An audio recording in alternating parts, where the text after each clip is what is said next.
Hello बच्चों, NEET 2024 का question है ये। Two bodies A and B of same mass undergo completely inelastic one dimensional collision.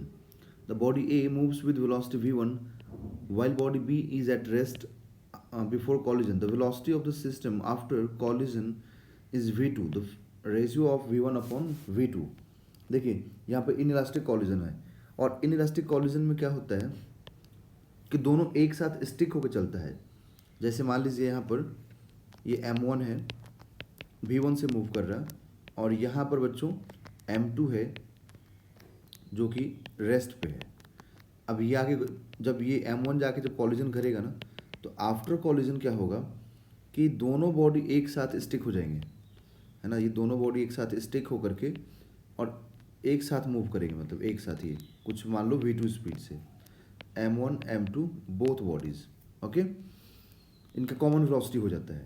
तो इस केस में हम लोगों को v2 और v1 का रेशियो निकालना होता है। तो आपको कंजर्वेशन ऑफ मोमेंटम अप्लाई करना होता है। Conservation of linear momentum, COLM का मतलब वही होता है, कंजर्वेशन ऑफ लीनियर मोमेंटम। तो कंजर्वेशन ऑफ लीनियर मोमेंटम क्या बोलता है कि m1u1 plus m2u2 is equal to m1v1 plus m2v2।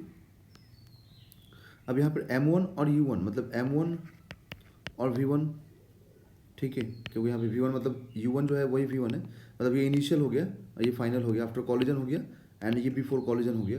तो बिफोर कॉलिजन m1 v1 है, m2 रेस्ट पे है। आफ्टर कॉलिजन में दोनों एक साथ मूव कर रहे हैं, तो दोनों का वेलोसिटी v2 ही है, तो हम कॉमन कर लेते हैं v2, ओके। सो यहाँ पर दोनों का जो मास है ना, सेम बोला गया है, तो मास सेम रखा गया, तो ये हो जाएगा m v1 और ये हो जाएगा 2m v2, क्योंकि m1 और m2 दोनों सेम है। तो यहाँ पर v1 अपॉन v2 अगर हम लोग निकालें तो ये आएगा 2/1, है ना, 2/1। तो v1 upon v2 is equal to 2:1, that is option number 2 is the right answer.